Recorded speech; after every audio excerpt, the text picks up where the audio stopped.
across the wall behind you. Swallowing in darkness. It is almost here. What is it? What if it's the Demogorgon? Oh, Jesus, we're so screwed if it's the Demogorgon. It's not the Demogorgon. An army of troglodytes charges the chamber.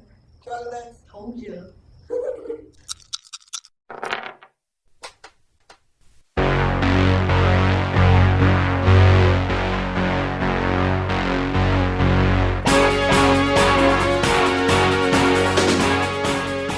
You have a secret world, downstairs, away from the adults.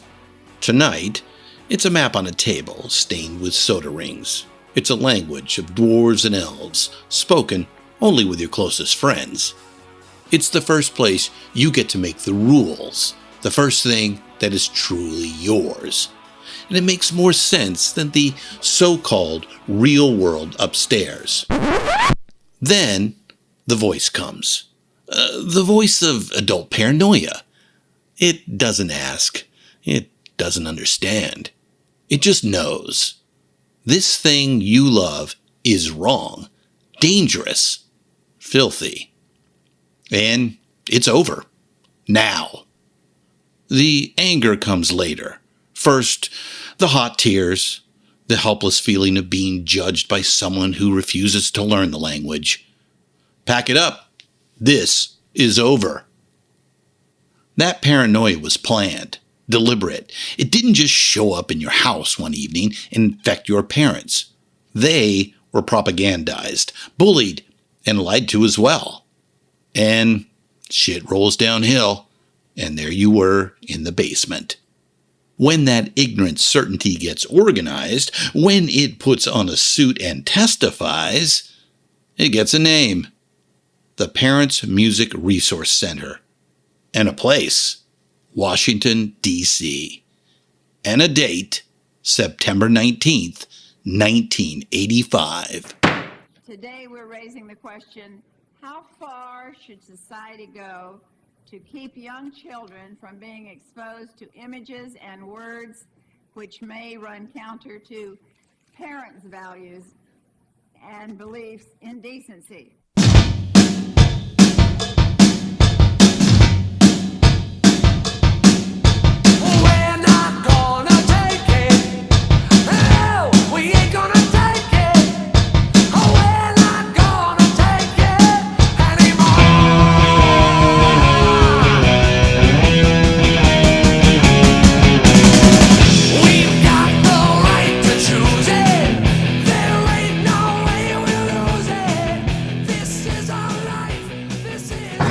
This podcast is music history, education, and commentary. Some coarse language is used and adult topics are sometimes discussed. It may not be appropriate for young children. Welcome to Rock and Roll Archaeology from Pantheon Media with your host, Christian Swain. Digging into music, culture, and technology. Past, present, and future. And now, on with the show. Hello, fellow rock and roll archaeologists, or associate diggers, I should say. And you know who's who, right? Well, it's just a question of how much swag you have and how much of a Patreon member you might be. That separates the diggers from the actual rock and roll archaeologists. That's not really true. But we would gladly appreciate it if you did spend some time over at Patreon. There's a lot of new stuff going on over there. We're trying to add some value to it. So please, if you haven't, just take a view. There's a free tier. But of course, if you give us just $1 a month, that's all. $1 a month gets you in the door. And boy, who knows where you go from there. Okay. Of course, we definitely want to bring up Rock's Back Pages. Our good friends over in the UK, Barney Hoskins and team, have a wonderful resource going on. If you can, take a look at it. Please subscribe to what they've got going on over there. Let's see. What else do I got? Oh, yeah. Fourth Wall. We now have the store open. We just have a few designs right now, but we're working on some more. If you have any ideas, please send them to us, and we will see if we can put something up there for you, okay? Let's see. Fourth Wall, back pages, blah, blah, blah. All good. All right, that's all for the business. It's a short. Let's make it short. Real quick, let's do a couple of ads to pay for this thing and move on to the setup. So a little context, a little meta commentary before we launch this short. Seems like every few years across the long history of rock and roll, this thing we call anti-rock springs up. Now, early on, we gave some thought to devoting an entire episode to anti-rock, but we decided not to. Why? Well, we'll just level with you. It's an infuriating subject. Frankly, devoting an entire hour or more just didn't sound like much fun. It's just the same stupid shit, dressed up in a slightly different costume, popping up with depressing regularity over the years, and not just in America. This same moral panic we're discussing today also took hold in the UK, in Australia, hell, all over the world. Anyhow, we decided we would talk about it piecemeal. When and if it comes up, and savagely mock the would-be arbiters of taste and morality as we found them.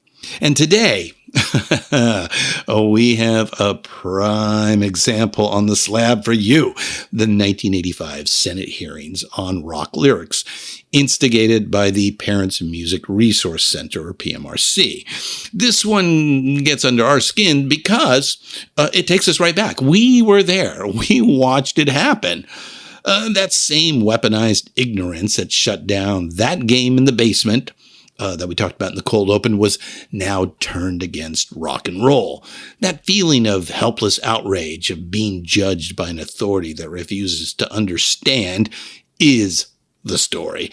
To put it plainly, this one is personal. And it's the 40th anniversary of the dreadful event. A nice round number and a good reason for us to tell the story. Okay, so let's get into it. This is another RNRA short, and we're calling it The Three-Body Problem.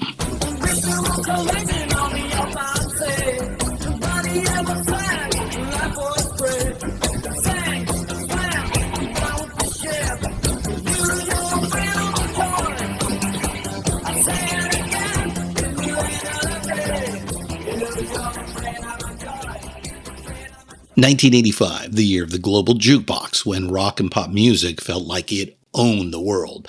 Live Aid brought a planet together with a single broadcast. Bruce Springsteen led massive crowds in fist-pumping sing-alongs on the world's biggest stages. Prince was building his own purple empire of sound and style. Madonna and Cyndi Lauper weren't just pop stars. They were the avatars of a new kind of female empowerment. MTV moved from the cable fringes to the center of the conversation. It was now the high church broadcasting the gospel 24 hours a day. Music was bigger, glossier, and more central to the culture than it had ever been, and more profitable too. The arrival of the compact disc revived a moribund record industry. Even in the go-go years of the early 70s, the industry had never seen revenues like this. It all felt like a victory lap. That's the way you do it. You play the guitar on that ain't working. That's the way you do it. Money for nothing. Perhaps that victory lap was premature, because while Live Aid was broadcasting hope, a dreary paranoia was spreading through the suburbs.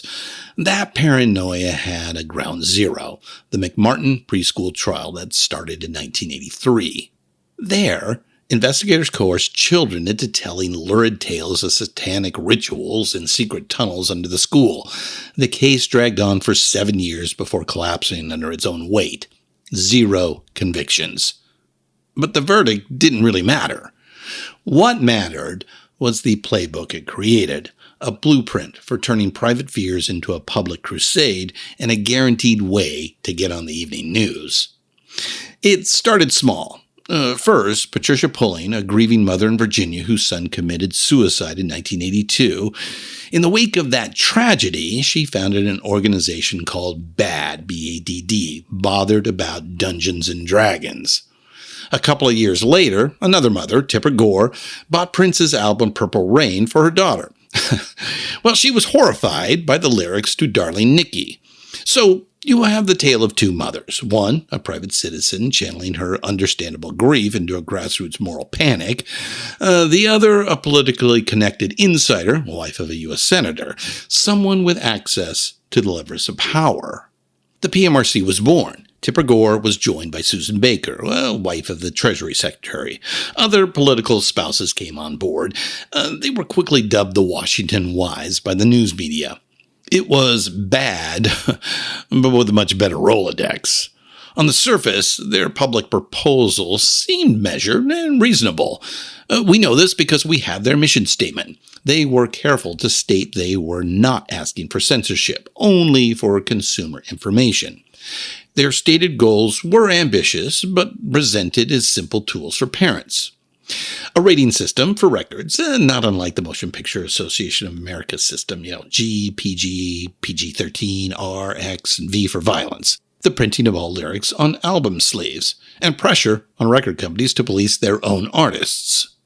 To millions of American parents trying to navigate a changing media landscape, this didn't sound like a witch hunt, it sounded like common sense.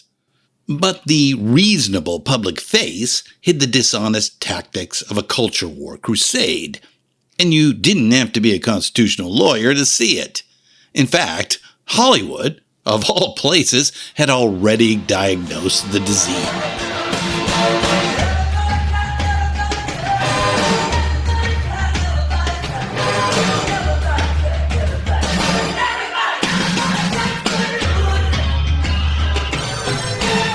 Just a year earlier, in 1984, the film Footloose was a box office smash, and its plot was a perfect allegory for the coming storm.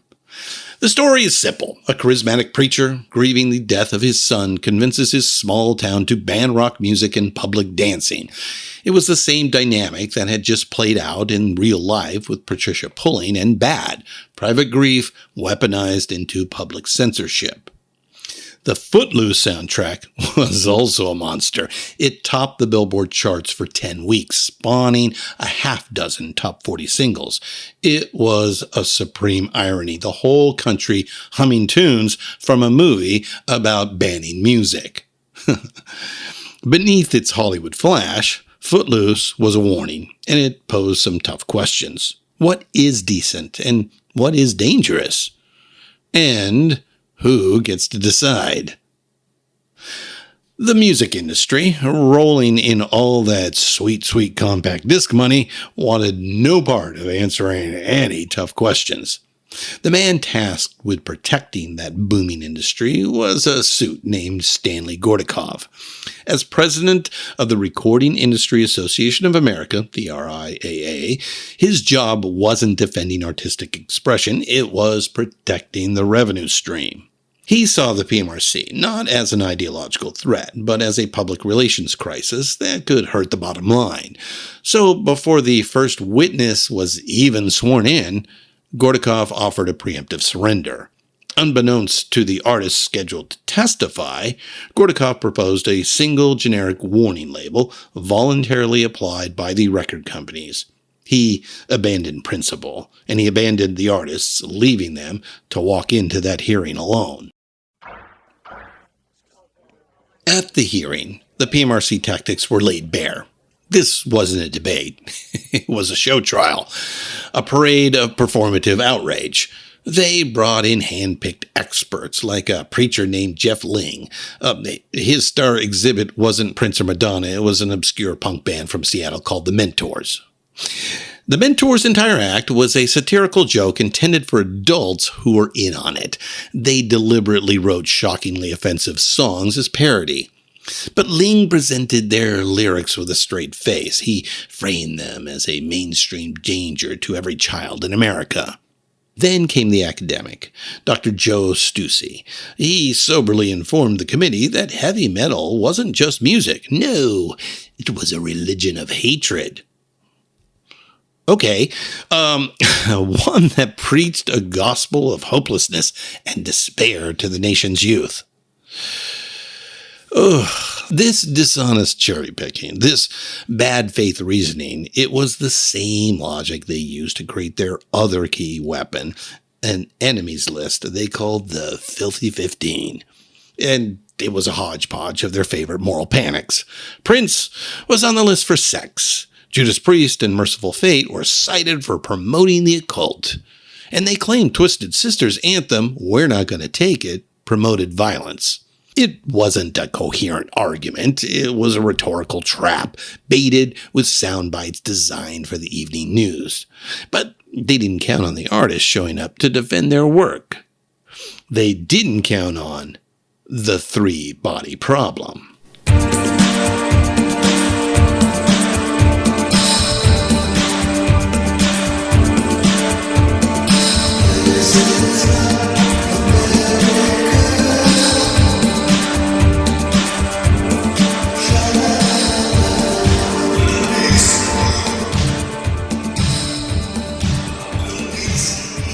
In the world of physics, the three-body problem is a famous unsolvable puzzle.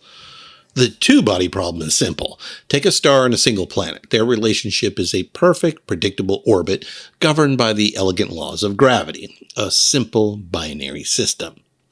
But add a third body, another star, another planet, and that elegant simplicity collapses into chaos.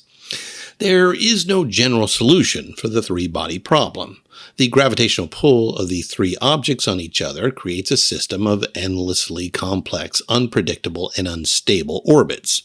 The system can never find a stable equilibrium.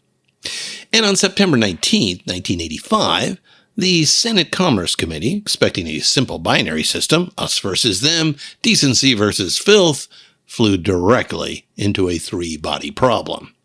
They were prepared for a fight. They were not prepared for chaos. The first body to disrupt their orbit was a man the committee foolishly assumed might be an ally. John Denver was the embodiment of wholesome, uncontroversial American music. He composed gentle, folksy mainstream hits, odes to nature, grandmothers, and country roads. He was the moral compass and the committee's first strategic miscalculation. Denver didn't come to defend the lyrics of Wasp or Judas Priest. He came to defend the United States Constitution. He arrived not as a rocker, but as a citizen, a father, and the son of a military officer. His demeanor was earnest and polite, but underneath it was steel. Denver quietly but firmly dismantled the PMRC's entire premise and reframed their proposal not as a defense of children, but as an attack on freedom. These hearings have been called to determine whether or not the government should intervene to enforce this practice. Mr. Chairman, this would approach censorship. May I be very clear that I'm strongly opposed to censorship of any kind in our society or anywhere else in the world. I've had in my experience 2 encounters with the sort of censorship. My song Rocky Mountain High was banned from many radio stations as a drug-related song. This was obviously done by people who'd never seen or been to the Rocky Mountains and also had never experienced the elation, the celebration of life, or the joy in living that one feels when he observes something as wondrous as the Perseid meteor shower. If John Denver was the committee's first miscalculation, their second was a category error of epic proportions. They looked at the witness list and saw the name Dee Snider, lead singer of the band Twisted Sister. Now, earlier, they'd passed around the album covers and watched the video of We're Not Gonna Take It. Out front, Dee Snider with a wild mop of peroxide, blonde hair, makeup and tattoos, and a sneer that promised nothing but trouble. They thought they were about to carve up a clown. The man who walked to the witness table was every bit the heavy metal frontman on his day off. Jeans, boots, a sleeveless denim jacket over a Dee Snider t-shirt. He hadn't come in his full-blown Twisted Sister regalia.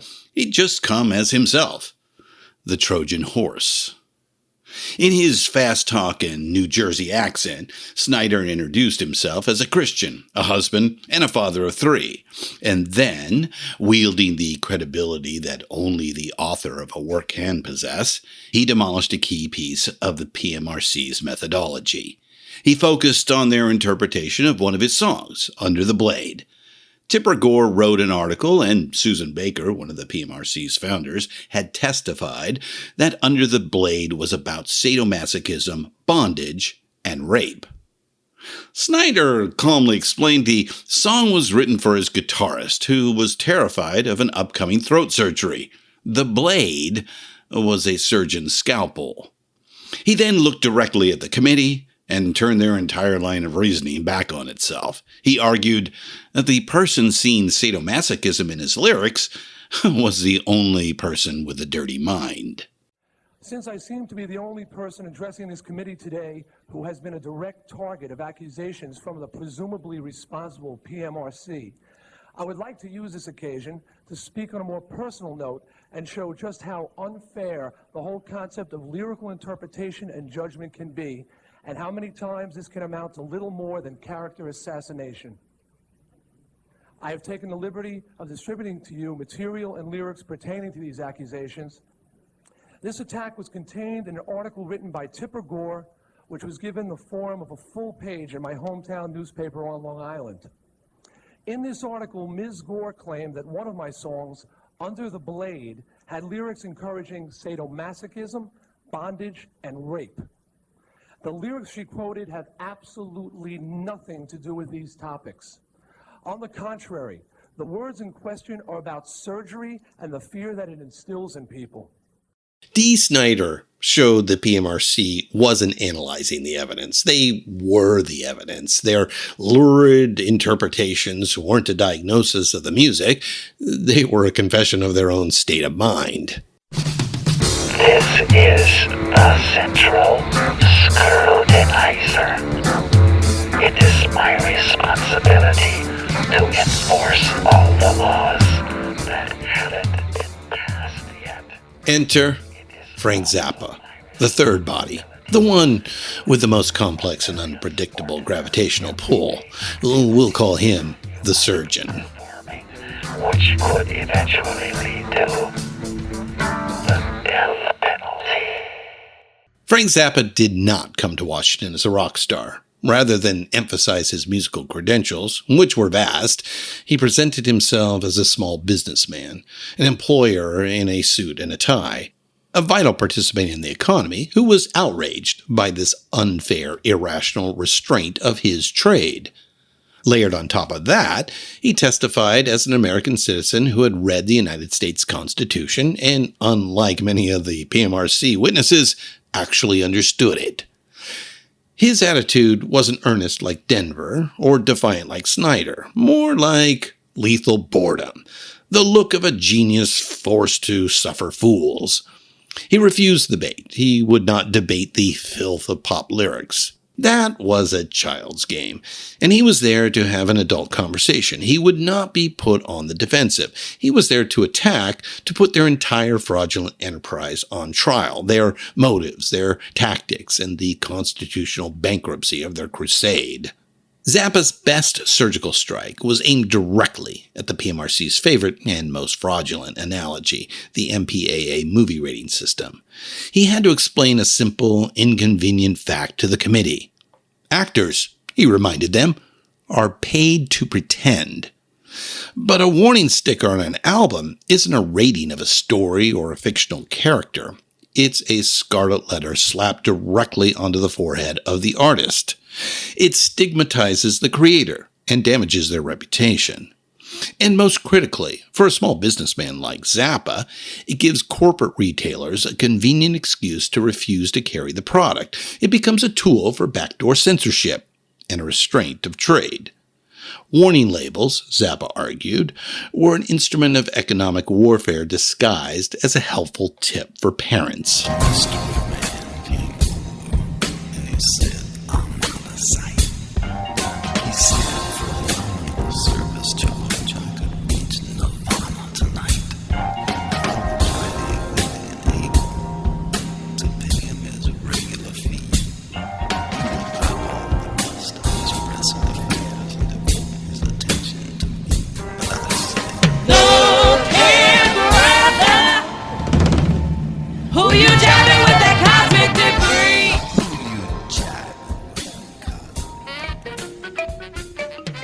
The artists made their case and won the skirmish and the war of ideas. They won the battle for hearts and minds, too.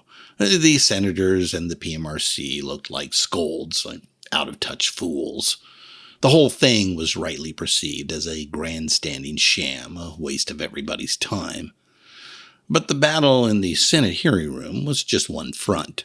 Behind closed doors, the RIAA, still eager to appease, continued to negotiate. Their goal was simple: avoid government regulations at all cost. And they succeeded. Well, sort of. The compromise was struck not long after the hearings. No complex multi-tiered rating system like the PMRC wanted, no printing of full lyrics on every album. Instead, a single generic warning, the ubiquitous black and white parental advisory explicit lyrics sticker. That was the PMRC's grand triumph. This entire crusade, this national reckoning over the moral fabric of American youth, was distilled into a sticker. All that righteous indignation, all that calculated paranoia, all that manufactured outrage, it was all for this. Somebody please think of the children. In its rush to protect its profits, the music industry abandoned its artists and accepted a compromise they believed would placate their accusers. But the PMRC, in their zeal to save the children, had inadvertently created something else entirely. They had forged a badge. It was the Streisand effect, long before the internet gave it a name. The attempt to suppress information only made it more desirable. That little black and white label, designed to warn parents, became a beacon for every kid looking through the bins at the music store. It wasn't a barrier. It was a marketing tool. It told you which artists were genuinely pushing the boundaries, which albums had the real voltage.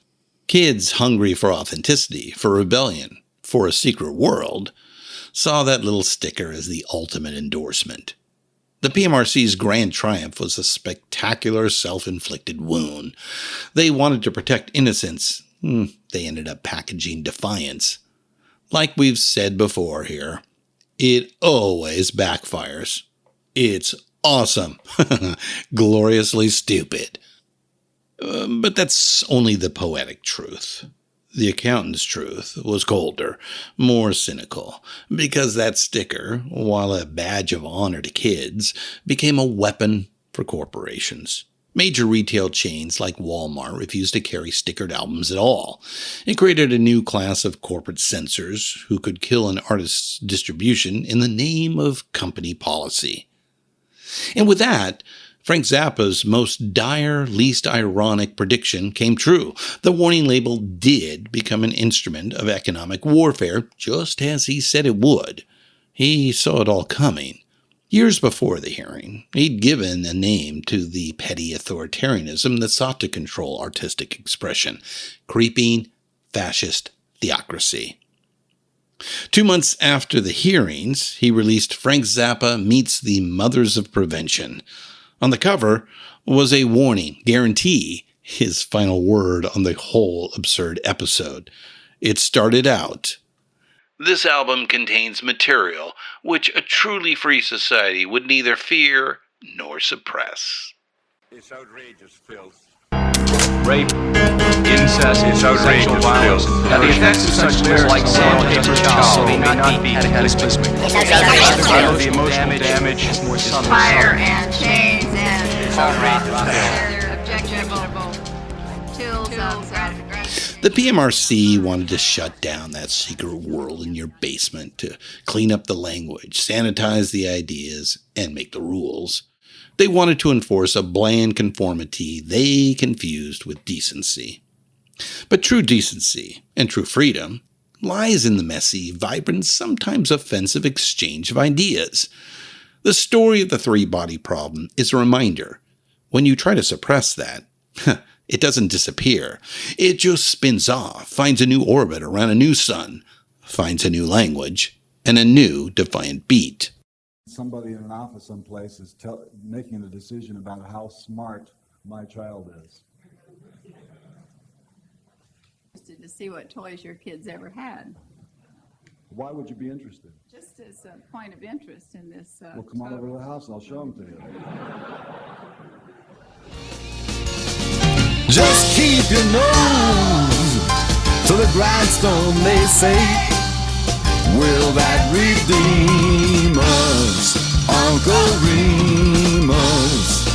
I can't wait till my fro is full grown. I'm Christian Swain, and this has been Rock and Roll Archaeology on Pantheon Media. Thanks for stopping by. You know what to do, and always keep up the rockin'. I'll take a drive to Beverly Hills just before dawn and knock the little jockeys off the rich people's lawn. And before they get up, I'll be gone, I'll be gone. Rock and Roll Archaeology is hosted and produced by Christian Swain. Story by Christian Swain and Richard Evans. Written by Richard Evans. Sound design and incidental music by Jerry Danielson. If you want to reach us, rockandrollarchaeology.com has links to all of our socials. If you'd like an ad-free version, visit our Patreon page. Copyright 2025, all rights reserved. This presentation is education and commentary, consistent with the fair use provisions of the Digital Millennium Copyright Act.